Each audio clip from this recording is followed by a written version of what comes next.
brighten up those dark mornings. Wheeler, Ollie, and Lecter. Mornings at the Cabin. Morning, everybody. 7:01, Thursday morning. The very first Thursday of 2021. Well, you had 5 days. Hope you enjoyed those 5 days of normality. You know what? Let's not even discuss yesterday. Let's not even go there for at least 2 more minutes. Let's just imagine, I don't know, a tranquil ocean lapping at a beach. Maybe a puppy licking you on the face at the same time. Let's just be happy for the opening 2 minutes. I know, I'm pretty mad we didn't have a dealer or no dealer either, but next week. It's okay, all. People were mad about that. Yeah. They broke in. Stormed the cabin. We were all rushed to safety.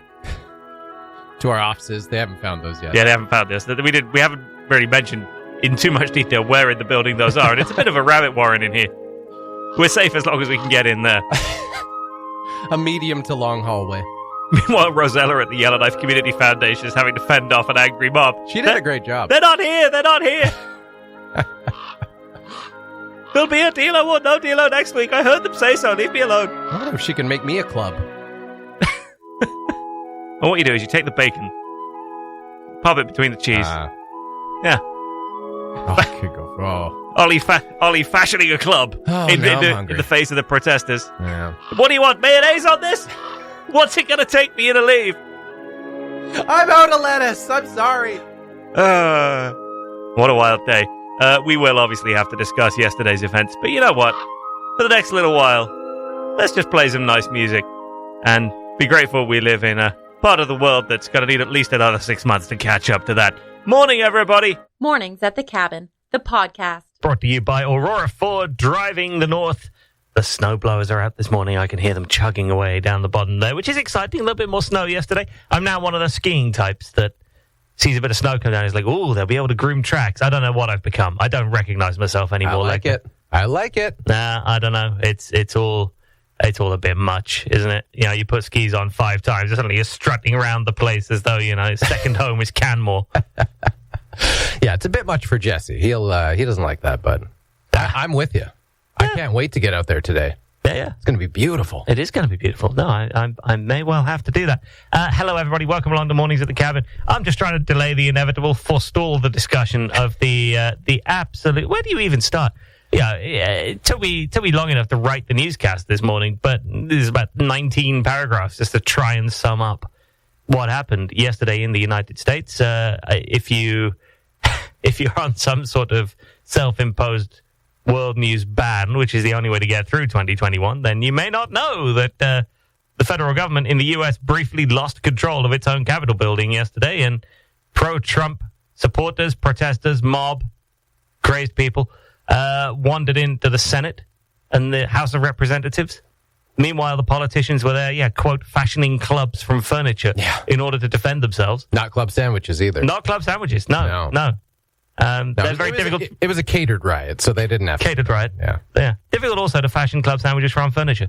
Well, listen, if we slice the mahogany very, very thin, it's actually quite delightful. Yeah, there you go. Yeah, we're just going to lightly toast this on the flaming embers of the breast of the building, and then serve. I knew edible furniture would come in handy eventually. It's like Brack preparing a bagel. I don't know if you earlier this week the corridors of cabin radio, just toasted, just that smell. Yeah. The blackest bagel I've ever seen in my life. No riots or anything. No riots or anything. Trying to make breakfast. She just particularly took a dislike to this bagel and decided that it's time had come. What can you do? Anyway, I don't know what to say other than I think we spent 4 years of people saying, well, you know, like, the way this guy's going, we could have an armed riot in Washington. Yeah. And lo and behold, we did kind of get what I think we always, somewhere in the back of our minds, knew we were probably going to get. Yeah. I mean, just like a lot of us, I think I've been thinking a lot about this morning, you know, everything that's going on in the States, and I'm sure everyone else is, but yeah, basically just what you said, that's the thought I couldn't get out of my mind, is the fact that for the last 4 years, there have been people that have been saying, ever since Donald Trump was voted in as the 45th president of the United States, there have been people right from that day saying, this man is a threat to democracy. And for the better part of 4 years, we all kind of laughed it off a little bit. Like, kind of in a way that it was like, I hope that's a dramatic statement. I hope that is hyperbole and you're kind of blowing it out of proportion. It's not out of proportion anymore. We saw the proportions of that statement 4 years later. And I can't imagine how, like, just beyond frustrated, just to the point of like apathy that people who were saying that right from the start must feel today, seeing what happened yesterday. And it's not even like the usual, Trump in a dog whistle to, racist nationalists and things like, the usual descriptions of, how he says all the things that will trigger people, but always leaves it as a 1% chance. Right. Yeah, like of breathing room for him to be like, I didn't mean that. Right. And he did it again with his statement yesterday with the... But this time, there's no 1% in that. He very clearly said, you need to go there and you need to tell them and you need to be louder than you ever have been before. Yeah. Which they duly all did, because that was a speech in person from the little area at the back of the White House. Right. So they basically could all finish the speech and then go walk over and start attacking the Capitol building. There is a direct and very obvious link. Very interesting to see people, including some U.S. politicians last night, suggesting that even though there's only 2 weeks left, impeach him now and get him out so we don't have to suffer 2 more weeks of it. Which, generally speaking, if with 2 weeks left, you start to think that let's just not have the 2 weeks. Yeah. That's a sign that things ain't great. Yeah. Also fascinating, I wonder if Twitter and Facebook don't let him back on, which, I don't know, if I was Twitter and Facebook at this point, I'd say, what's the real upside? Real quiet day on Twitter today. Real quiet day today, I would think, coming up. Because if he doesn't have that platform, we might not even hear from the guy for the next couple of weeks. Yeah. I don't think most people know where to go to hear from Donald Trump if it's not twitter.com/real-Donald-Trump. And that was another one of those moments, where Twitter, made the decision to suspend with the possibility of suspending for like permanently or indefinitely his account. Deleted several tweets, and it's another one of those kind of things where for the last 4 years he's been tweeting things that surely at some point went against Twitter's usage violation code and that sort of thing. Nothing happened. No. Nothing happened all these years. And then now all of a sudden, they make the decision that had to be made at this point. And you just, it makes you kind of sit back and just reflect on, the last 4 years. It's like, how was that not crossing the line, and there's so many moments you could think back to where that they just kind of like, they're just a blur now, and it's a heck of a test of freedom of speech is what it is, because we've spent years giving the president of the United States leeway. Yeah. Right? Freedom of speech to say things that ordinary human beings are frowned upon and occasionally prosecuted for saying. On a private platform. Had no obligation to leave those up there. But felt that, President of the United States got to be seen to, be like he's a world leader. It's in the public's interest to hear this. Right. Finally, we reached a point where, oh no, hang on. Turns out that the members of the public who do pay attention to this then go and start mounting an attack on democracy in the heart of Washington, and maybe actually we draw a line. It makes me wonder, like, I've never read Twitter's, violation rules and that, but got to wonder if there was a line in there that said, if tweets lead to storming of Capitol building, armed insurrection is a no-no. Yeah. Account will be suspended. Yeah. Okay. Well, why didn't we just... If they knocked politely, then that's fine. Yeah. But by the looks of it, they didn't. Yeah. And so you got to go, son. Then we'll just put a warning on that tweet. Yeah. But if it gets any worse, suspension. We've got the Cabin Radio comment section. Who are we to be lecturing anyone else in the world of social media about freedom of speech? Maybe we'll have a change in policy today. Maybe I won't wait for the armed movement to surface in Yellowknife first. You know what I'm saying? We'll revisit that. The Mornings at the Cabin podcast. Hey, it was early. What do you want from us? We learned a little bit more about the whole vaccine rollout thing last night. We learned that regular MLAs were questioning away at the health officials leading all this thing, asking all the questions I'm sure you want to ask, like where the heck is it and can I have it now?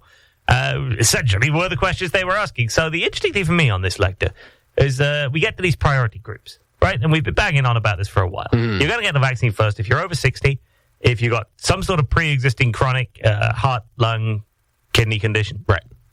If you work outside the NWT or you work with non-resident workers regularly, if you're a frontline healthcare worker, and if you're in a super remote community. Right. Right? Those we know are like the groups that are going to get it first. And they were asking last night of these health officials, how do you know you're in one of those groups? Okay. And I feel like it should be kind of obvious. No? But you've also got pre-existing conditions. Right. Is an interesting one. Yeah, I guess. Because you sort of, like, there's the stages of, if you've got like a pre-existing heart condition. Right. Like, do they all count? Yeah. Yeah, or do they just some of them count? If it's a lung condition, like what counts? Like if you got a respiratory tract infection right now, is that like a pre-existing lung condition, or what are we talking about here? Is this an all conditions matter sort of situation? All right, don't drag me into politics again here. I'm trying to escape. Sorry. Trying to escape from that just briefly here. Come on. And so, interestingly, it's going to work on an honor system in the larger communities, at least where there's like too many people for them to figure out. So, So it just is going to come down to you self-identifying and say, well, yeah, actually, I have got a pre-existing lung condition. I'm going to go down and get my vaccine early here. It makes sense. I'm in one of those groups. Okay. It just got me thinking, that old man mask that AJ has? Yep. Yeah. Creepy. The one that should have arrived for Halloween. Yeah. But in fact arrived for Christmas. And then we haven't really known what to do with it since. And we haven't known what to do with it since. Yeah. Yeah, well, I wonder how suspicious they'll get when the same very weird-looking old man mask shuffles past the vaccination desk wearing a cabin radio hoodie for the 5th time with in a row. With the body of a 29-year-old. Yeah. Like, oh, hello. I'm here for my vaccine. Like, all right. Are you another one of those cabin radio people? Kick his cane out from under him. This is the one time it's appropriate. Exactly. That's just a thought. That's the thought. How desperate are people to get this vaccine here? I actually genuinely I don't know whether the average person is sort of just ready to go. Right, stick it in me. I'm ready to go now. Or just sort of like, all right, it'll happen when it happens. I got the sense it's probably a situation where people who are making it a priority in their life to get this vaccine, as soon as possible, are probably what we can call, quote unquote, on the team.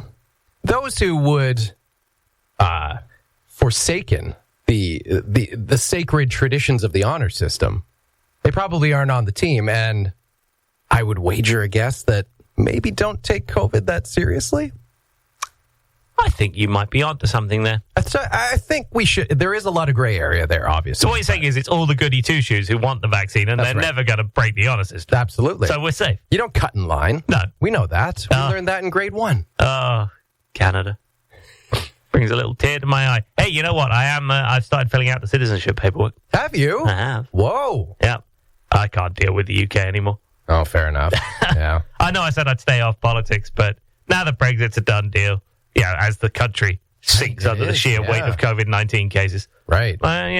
Maybe now's a good time to be Canadian. Nothing like U.S. storming of the Capitol building to make you kind of forget that Brexit happened. And, right. It's like signed, sealed, and delivered now. What's going on there? Is everything cool? I'm not really. No? Okay. No.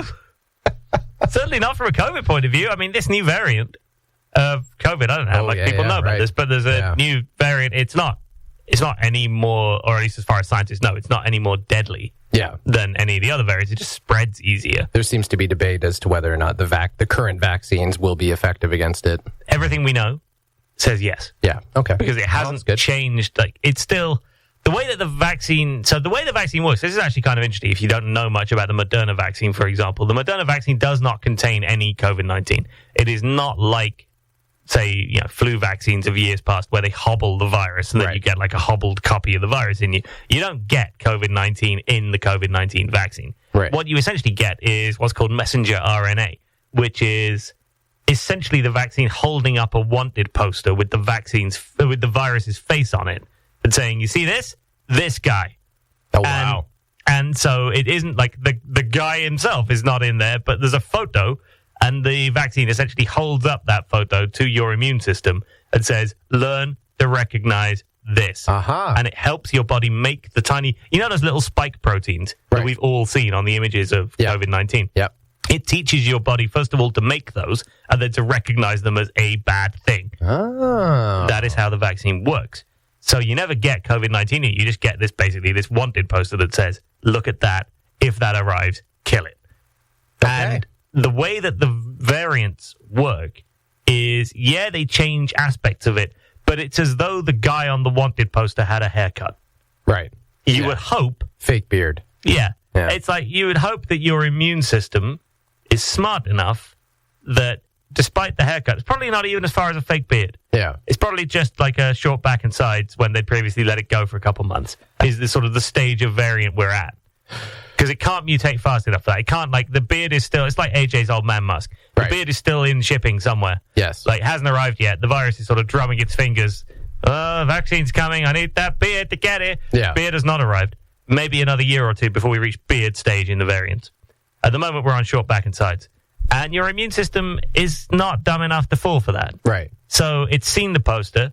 Guy comes in with a slightly different haircut. Your immune system is still going to go, all right, that's clearly the guy, and jump on him. Okay. So if you are wondering about that, all scientific evidence we have is exactly what I've just said. Your immune system's still going to get it, when it sees it. Cool. So do not be overly concerned. And I've even had this conversation with friends and family who, for understandable reasons, are super worried that they're going to get given a shot that contains COVID-19. It doesn't. Right. It absolutely does not. That is not what you are getting in your arm. You cannot get COVID-19 from this vaccine. Very, very easy to say. I feel like COVID-19 would be arrogant enough to just take off its glasses and think that's enough. It's me! To disguise itself. Like those villains at the end of movies that spend 15 minutes telling you exactly what they're going to do. Yeah. And then I'm going to infect this. And then I'm going to do that. All right. Sunglasses. You couldn't even see my eyes. There's 20 minutes left in this movie. We all know they're going to kill you. So can we just get on with this? 5 minutes of that is the credits. Well, good. Good, everybody. I like good. That. Be honest. That's great. I love your description. That is about as scientific a description as I could have digested and understood. Okay. Thank you. Layman's terms. Well done. My pleasure. Don't mess with that honor system, will you? Excellent. The Mornings at the Cabin podcast was recorded before a sort of live, thankfully not in the studio, audience.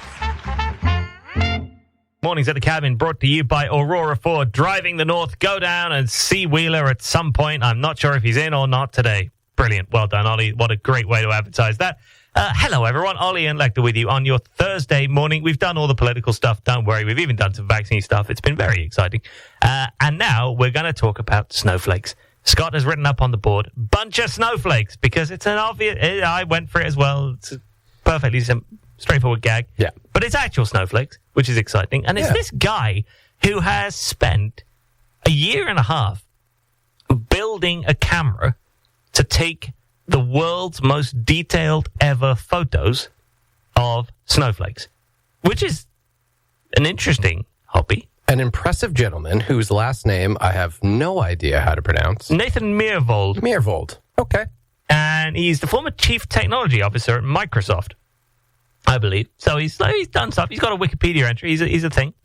And he took it upon himself. He's a big chef as well. He's done all sorts of different... A big chef. Big chef. He's big into chefing. Wow. Loves some chefing. Okay. Is he a big scientist too, or just like a... Yeah. Like a, medium-sized like a large scientist? Yeah. Occasionally fits into a medium. Right. Yeah. You put him in the wash, he'll probably shrink a little bit. And then, one of them. All right. Listen, it's early in the morning. I'm still getting my terminology together in my head. Or as a critic. So Nathan Myhrvold came up with this idea. He was going to take the most high-definition photos of snowflakes ever seen by anyone. And he built this camera. It took a year. I would love to know more about what he needed to do to build the camera to do this. But anyway, he put this camera together. It took him a year plus. And then Yellowknife was one of 3 places he went to to find the right snow. So he went to Fairbanks, he went to Timmins, and he also came to Yellowknife. This is pre-pandemic. I think he was here at the start of March, before all the stuff happened. Right. And must preface. So I was like, all right, let's head off the mob. I don't want to get anyone in trouble. See what the mobs can do this week. They're ready for it. And so, yeah, it was all pre-pandemic. He came up and he said, my favorite part of the story is the fact that he then had to negotiate for just the right balcony.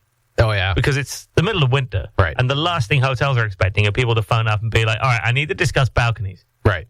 But you need the right light. You need to make sure there's snow on the balcony, but you also need to be close enough to your hotel room that you can plug everything in. Mm-hmm. So, yeah, he basically came all the way up to Yellowknife and then spent ages out on his balcony taking these photos of snowflakes. And you know what? They're pretty cool photos. They look really cool. They look really cool. And they're actually 100 images layered on top of each other. So we took 100 images in super quick succession at tiny differences in focus. Right. Because at the time you get that close to a snowflake, it's almost impossible to take one shot and have it be a beautifully focused shot of all that detail. Right. So he took 100 of them and very carefully layered them all on top of each other to create one final product with, I think, a gigabyte of data in it that shows exactly how this snowflake looks up close.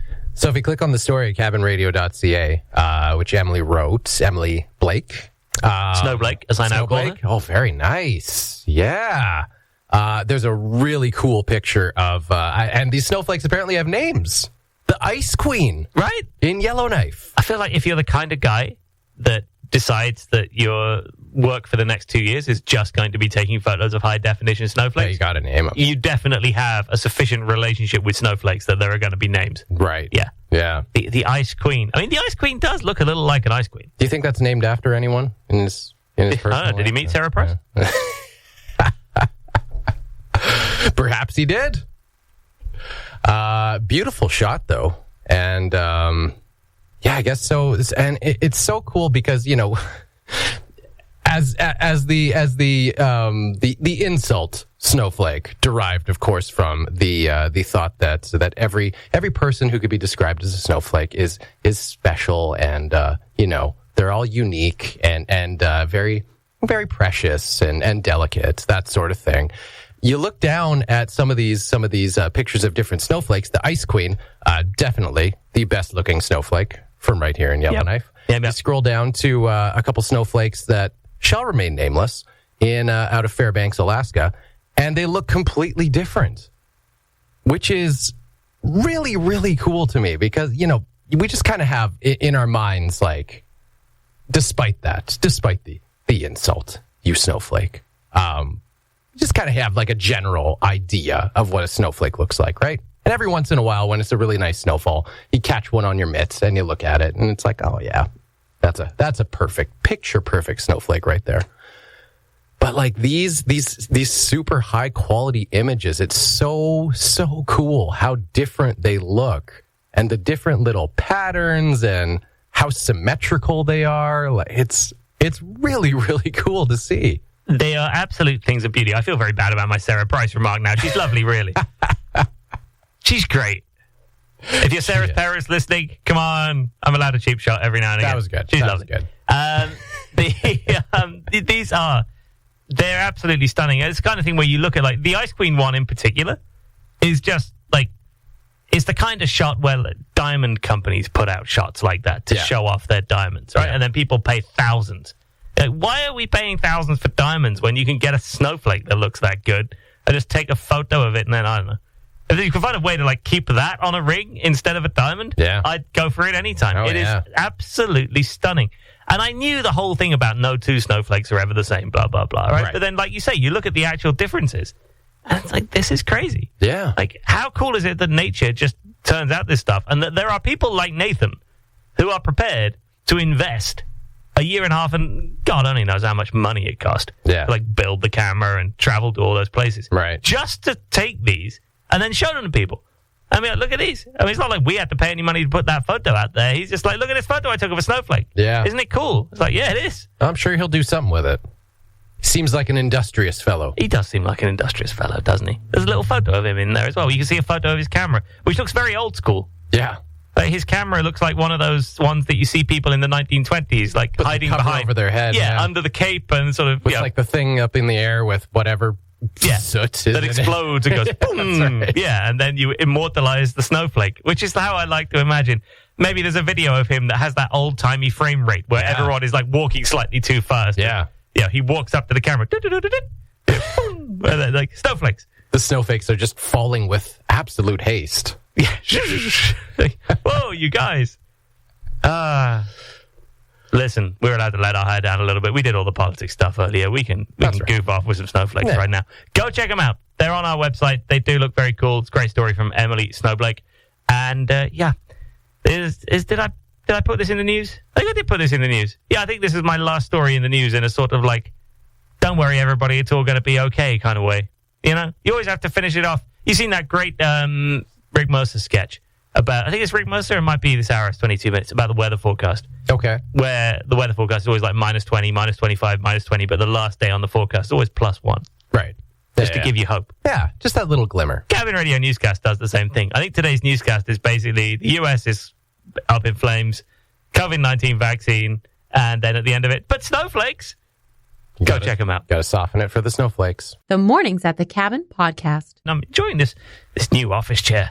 It's put together very well, this chair over here at this side of Studio One. Oh, the craftsmanship is just such quality. Oh, man. Yeah. You bruising on your back there? No, just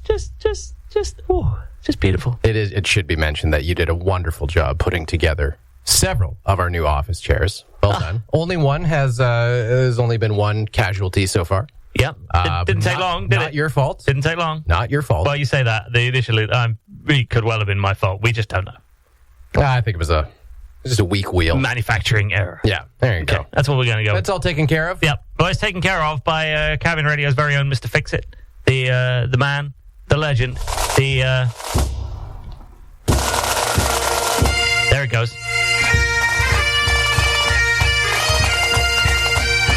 Please welcome into Studio One.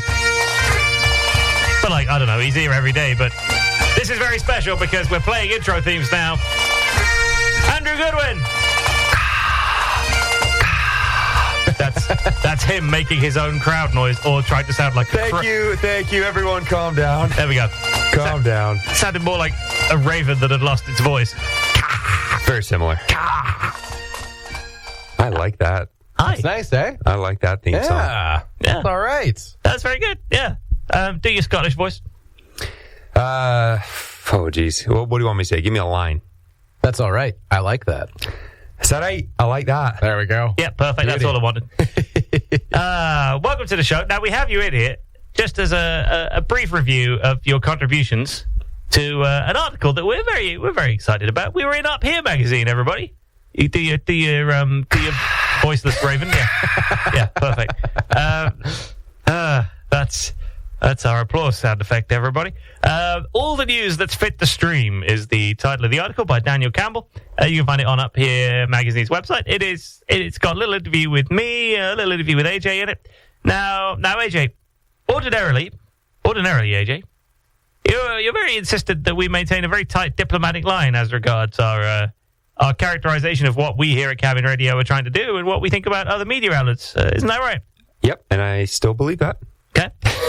Okay, you still sound a little Scottish. And so for example, in this article, let me find some of my quotes. I'd say, for example, I'm quoting me now in this article, no other media organization was doing quite what we thought we could do in terms of providing local content with the tone that we provided it. Accurate. And the entertainment that we wrap around some of that. That's a little quote from me. That's fair. Yeah. And then we scroll down and there's a little quote from you, AJ, which says, we're happy to spend the money to get what we need to Go FM. If I went in my truck right now and listened to the radio, it would be that radio station, even though I really don't like it. I mean, that's pretty diplomatic. I didn't name them. No, they did. They added in brackets Vista Broadcast Group's Moose FM. They added that. Which I don't know what that is. I didn't say exist the anymore. quote, open bracket. Yeah. Just a radio closed bracket. Yeah. I feel like it was not necessarily left to the imagination openly, but I did. Yeah, I enjoy that whatever mood you were in that day, you were swinging for the fences. Well, when I read the quote too, I thought, what? When did we do this? And it was a couple months ago, and I actually kind of remember now. I was in Studio 3, and I was dealing with wiring, and when you're doing that kind of stuff, you're just like frustrated and not in a great mood. And Dan called and said, "Is this a good time?" It's like, well, yeah, I guess, okay, sure, yeah. I'm feeling real honest right now, Dan. Let's do it. Apparently so. It does say in here, the caustic Goodwin, known for his grumpiness. It does say that? Yeah. No, right after the quote? Yeah, right after the quote, yeah. Said the angry Goodwin. Yeah, as cited by himself. Yeah. In that moment. Yeah, I'm not proud of that, but also, at the same time, I didn't name them. They did. That's right. So, kudos to me. And that station, again, this is nothing inflammatory there because that station no longer exists. And it was my personal thoughts. Yeah. That's it. That's right. You know what I mean? I'm sure there's tons of people that like that radio station. Radio Taiga. But I just don't. Yeah. Yeah. I can't understand Radio Taiga. Yeah. I think it's a fantastic radio station. I just can't understand a word they say. Fairly sure there are people who, between my accent and your Scottish accent, are feeling the same way this morning. I don't know what they're saying, but the music's all right. Don't worry, they'll stop talking in a minute. Yeah, I like their intro songs. Yeah. Yeah. I was talking about this a little bit yesterday because I read the article. Emily shared it around to make sure everyone had seen it. And it made me realize that, so I think you mentioned it was like a few months ago that you had talked to Dan Dolly probably about the same that you'd been in. He phoned me in March ago. Yeah, he phoned me in March or April last year, and then did another one. Yes, after that. Yeah, right. And it made me realize just how much has changed just since that time. Which is funny now because the article just got published the other day, and I'm just reading like different things. I'm just like, oh, that's different now. Oh, that's changed. Okay, I thought the same thing. Yeah, So in even just a short amount of time. Some of the things he was saying that I was saying. That's changed quite drastically now. Yeah. But at the time it was true. But we could use an update. We all quite enjoyed the flippant line, which Scott and I both had to figure out what it was. Look up what flippant meant, but once we did. Yeah. Well, I didn't look it up. I asked Ollie in a very flippant way. He told me what it was. The line in question that Cabin Radio's conversational coverage of local news, occasionally bordering on flippant, attracted listeners and readers used to the more straight-edged coverage from other news outlets. I suppose with context added, we probably could have figured out what flippant meant. I had an idea, but tongue-in-cheek was the synonym that Ollie used. I think what they were trying to say is occasionally I get bored of just writing the same old crap every day and just cut loose a little bit in a way that I wouldn't be allowed to do if anyone was actually editing the nonsense. Right. Yes. Yeah. Is what they're saying. Especially from headlines, too. Sometimes your headlines are like, ooh, he's in a fun mood today. Yeah. Oh, he's feeling playful back there. Flippant basically implied by the fact that we do a reoccurring segment called Without Knowing Precisely What's Going On with Ollie Williams. It's true. A little bit of flippance. Yeah, and the first thing we did with that yesterday was identify which album Alien Ant Farm had released first. Which was impressive. It would have been more impressive if I hadn't just read over Jesse's shoulder to the album list on the screen that shows very clearly which album it was from. Wow. Don't ruin the magic.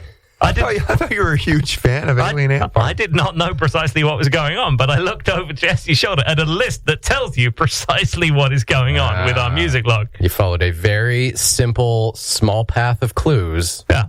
Well done. Which album was that from? Well, Wheeler, if we look over at the album column on the screen in front of you that shows you all the music we're playing. Jesse has no time to look at things. He is stream of consciousness. There's a lot going on in there. There it is. We miss him. But you know what? He'll be back tomorrow. As will Lecter, and you know what? AJ and I will probably stroll in as well. This has been Mornings at the Cabin. Thank you to Lecter. Thank you to AJ for popping in. Thank you to you for listening. The 90s at 9 is next. Thanks for listening. Check out more from the show at cabinradio.ca and by following the Mornings at the Cabin Facebook page.